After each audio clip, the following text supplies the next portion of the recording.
let's hit a few other storylines here before we get out of here. Let's first talk Scoot versus Brandon Miller.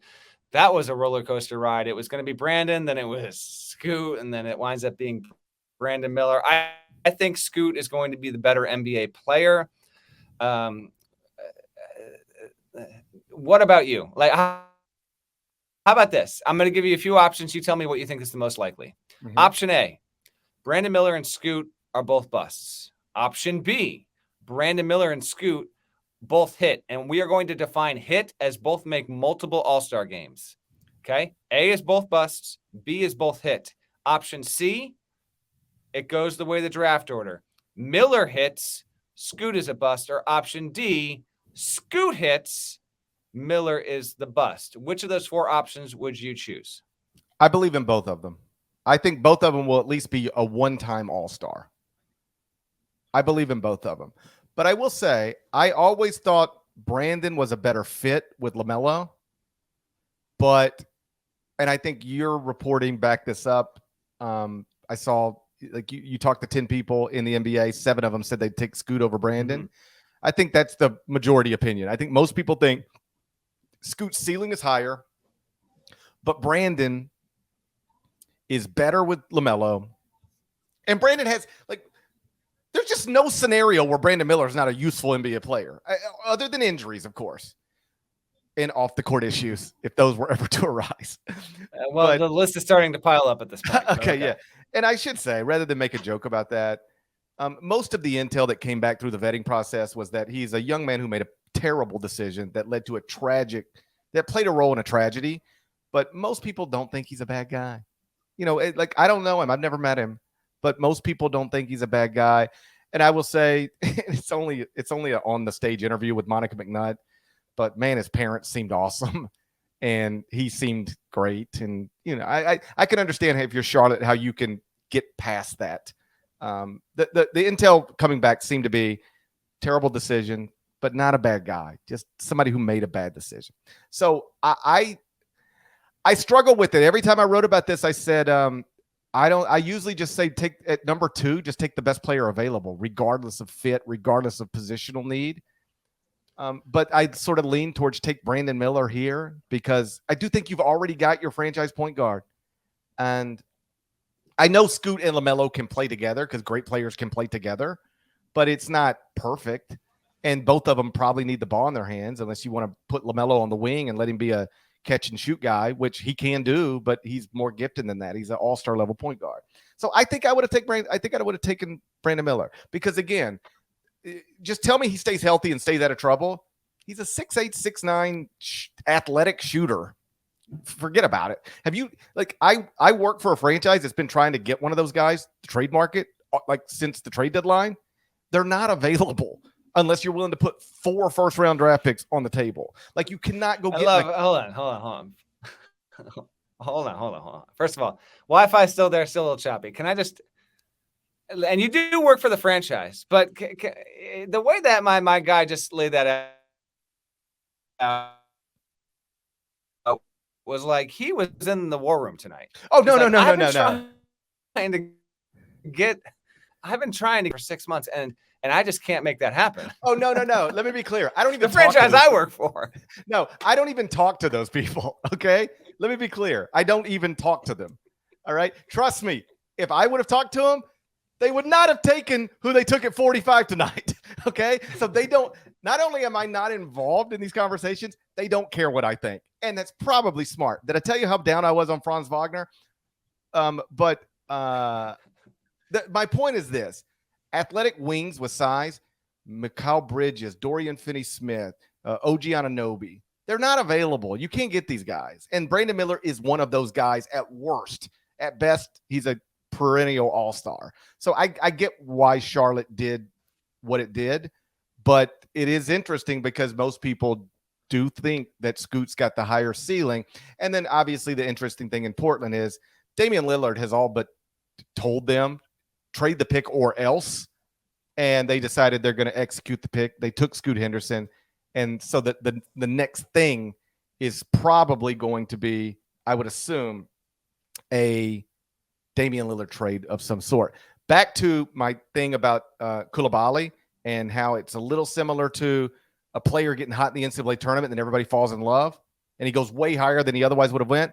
The Syracuse player I was thinking of, it's in the chat, Malachi Richards. Ah, there we go. Good. Yeah, there we go. Yes. See, we knew it was out there. You weren't making stuff up there. I will answer the question I posed to you. I would go D. I would lean D, but I will give a little more context. I think Scoot hits. I think Scoot is a star. I think he makes multiple all-NBA teams. I think Brandon Miller has flashes, but ultimately Brandon Miller doesn't prove out to be one of the 4 or 5 best players, excuse me, from this draft. Let's take a quick tour around here. We don't have to go too late into the night. This is not, Selection Sunday recap. Let's go nuts here. Let's take a quick tour into the night of who got drafted and who didn't first, and we'll kind of obviously keep it slanted to the college player end of it. I'll just tour around on some quick thoughts. Love Black to Orlando at 6. I think there's a real chance that works. Derek Lively going to Dallas, I think, is a tremendous pick by the Mavericks. I'm way in on Lively's future. We'll pause it right here. Grady Dick's outfit. Can we get a letter grade from GP? This is your chance right here. Do not offer up an A- on this unless you really believe it, I guess. That was an F. That he will not look back on that finally. I get it. Dorothy in Kansas, the slippers turned into a suit. I get it, but buddy, you don't look like the rest of them up there. My favorite suit, I think, Jaime Jaquez, just kept it simple. Nice suit, fit well, nice shirt underneath, no tie, nothing unusual. Like if Jaime Jaquez walked into the steakhouse tonight, he would look awesome and love Jaime Jaquez. Love him independent of everything else, but love him even more based on his attire tonight. And there's never been, I don't want to say there's never been, but my God, if we were trying to match franchise with guy who fits perfectly with franchise, that might be the one for tonight. Jaime Jaquez in Miami is just absolutely perfect. Feels amazing. By the way, the chat's still going decently at this hour. We appreciate you. If there is a player or two from college who did not get drafted, who you believe should have been drafted, drop it in the chat, and we'll read a few of those names off in just a couple of minutes. Elsewhere in the first round, whether I like it or interesting storyline, Brandon Pajemski out of Santa Clara. He was the second biggest riser to Coulibaly. He goes 19 to Golden State. Don't know if he's going to stick there or not. Kyle Boone wrote a wonderful feature on him this week that you should certainly read. But that was a big time for the second straight season. Herb Sendek has a Bronco who just killed it in the pre-draft process and at the combine, and it paid off in a major way. Jalen Williams a year ago. Pajemski winds up going top 20. Brooklyn kept both of its picks. Noah Clowney, I have no idea. I do love the Whitehead pick at 22 for Brooklyn. I think he proves to be a top 15 player in this draft. I thought Portland. Listen, Portland gets Scoot, and then you get Chris Murray, who I think just projects as a safe supplementary piece on a roster. I really, really like that pick overall. I thought that was good. And then, and just in terms of the first round, 3 more. Kobe Brown, good for you. Worked your ass off, and you got to be a first-round pick. That's awesome. He goes 30. Julian Strother to Denver. I mean, Denver doesn't need any more help at this point, although it probably is going to lose Bruce Brown, according to the tea leaves and some of the reporting. Strother was one first-round pick that I was kind of scratching my head over. And then a good note here. Marcus Sasser was like the 399th ranked player coming out of high school in his class.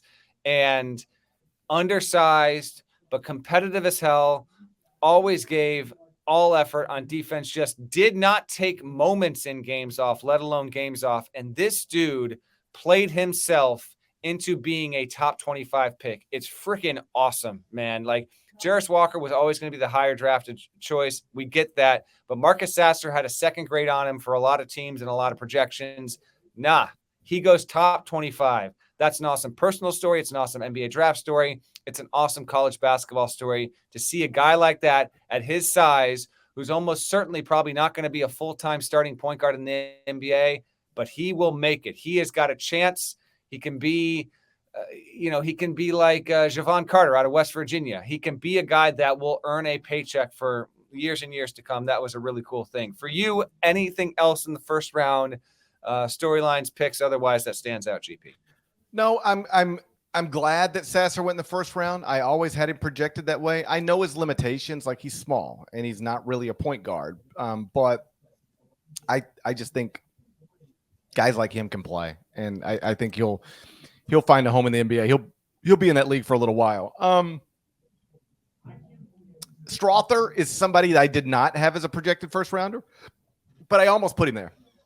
I almost got him there. Like I just sort of guys with size who can shoot matter now more than ever. Like if you got decent positional size and you can shoot, like there's a job for you. And he sort of checked that box. He has other limitations, but not to keep circling this back to the Grizzlies, but that's the thing I'm most familiar with. Like it was devastating is a little dramatic, but it was difficult for them when Luke Kennard got injured in their playoff series against the Lakers because they just needed shooting on the court. Like Luke Kennard was a guy who would struggle to get minutes in the regular season with the Clippers and then on some level with the Grizzlies, but when you get in the playoffs, they stop guarding non-shooters, and shooting is so important. And Strother, at the very least, was somebody with size who can shoot. So I'm not surprised he went in the first round. I didn't have him there, but he's a guy that I strongly considered putting there. I think, broadly speaking, for the rest of the draft, given that this is a college basketball podcast, we should point out that two of the most accomplished college basketball players we've had in recent years both went unselected. Oscar Tshiebwe, your 2022 National Player of the Year, did not get picked. Drew Timme, multi-year All-American at Gonzaga, did not get picked. They both had eligibility remaining. They could be back in college at Kentucky, Gonzaga, or I assume anywhere they wanted to play. And they decided to go down this path, and I don't judge them. It's what they wanted to do. I'm confident both of them are smart enough to know what happened tonight was a possible scenario, if not the likely scenario. And they still decided to go through it. Fine with me. I'm not their parent. But, what happened did happen. What a lot of people predicted would happen did happen. Okay, you're leaving eligibility on the table to go enter the NBA draft. But the problem is the NBA draft might not want you. Here we are. Yeah, and I will circle back and put a bow on this conversation in just a second because there's another player that you can add on top of that conversation as well. Second round, I just want to point out Penn State basketball. Now Micah Shrewsbury's moved on to Notre Dame. Penn State got two players picked, Pickett and Lundy. Good for them. Really cool. Julian Phillips could be a guy that goes in the second round that we look up and he's a top 20 NBA player from this draft. Keep that in mind. Andre Jackson. Similarly, those guys went back-to-back 35 and 36. Arkansas, as expected, had three players drafted. Jordan Walsh went. Who did not get drafted? Ricky Council the fourth. I'll get to some notable names not drafted, but that was something of a surprise there. I did see Ricky Council has already agreed to a two-way deal with Philadelphia. Yeah. Oh, yeah, and that's going to be up through the night. That's going to be there's going to be a bunch of that stuff. Amani Bates goes 49. Gigi Jackson goes 45. Jalen Wilson, another highly accomplished player. He hung around until 51. I believe his camp was optimistic that he might be able to squeak it into the mid-30s. It didn't wind up happening. Jalen Clark, despite the injury and the belief that he might be 8 to 10 months away from playing, did wind up getting drafted.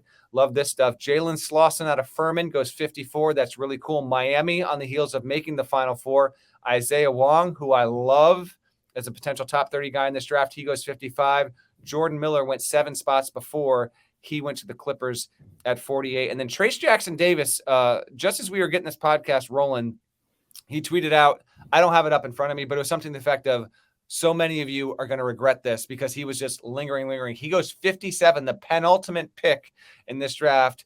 Trace Jackson Davis, another similar big of that mold that you just mentioned, GP, he does get selected. And then Chris Livingston went 58 to the Bucks. So I don't know if that's where Clutch Sports wanted him to go. They've obviously got a very favorable situation in their conference right now, but those are just a couple of notable second round picks. Here are some of your names of guys that did not get drafted. Notable college hoops names. You mentioned Timme.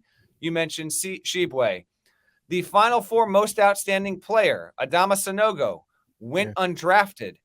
Terquavion Smith, who a year ago was considered arguably the best draft prospect that returned to college went undrafted. Shibwe, Timmy, Sonogo, Azuolas Tubelis, another big, went undrafted. Colin Castleton had hoped that he would get picked. He went undrafted. So a lot of notable names there. Adam Flagler out of Baylor, did not hear his name called. I mentioned Ricky Council. And then from the chat here, we've got Council. Yeah, basically all the names that I mentioned. Tosa Awoma from Princeton. He wasn't expected to be picked there, but happens every year. There will be two-way signed. Guys who did not get drafted, we will see a few of them earn roster spots. Some of them may even get to a second contract in the NBA. The dream doesn't necessarily end here, but in the immediacy of this moment, it is a good reminder. Now, sometimes the agents would rather have their guys go give us 40.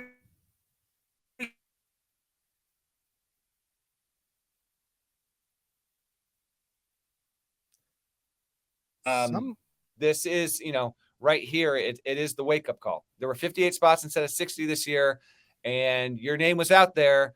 No NBA franchise thought you worthy enough to be selected, and I am not surprised to see the likes of Shibwe and Timmy not get drafted. I actually thought Sonogo would. He did not, but those are some of the most notable names on the college hoop side that didn't get picked, and so we'll see where they land and see which franchises some years down the road wound up making some mistakes. But this was a relative, I don't think this draft was super deep anyway, GP. And so I don't find too many egregious non-picks. Council not getting picked is actually genuinely surprising to me, but I don't think anyone else on that list was. You mentioned Adama Sonogo, Final Four most outstanding player, did not get picked. Another star of the NCAA tournament, Marquise Noel, Kansas State, did not get picked, but he has, I'm reading now, agreed to a two-way contract with Toronto. So all of these guys will have a chance to play their way into the NBA. And for most of these guys we're talking about, I think Sonogo people thought would get picked, maybe. But most people didn't think Timmy would get picked. Most people did not think Shibwe would get picked. Most people did not think Noel would get picked. I'm always reminded of a draft night several years ago. There was this picture that just started circulating, and I tweeted it just like, this is the saddest picture you'll ever see.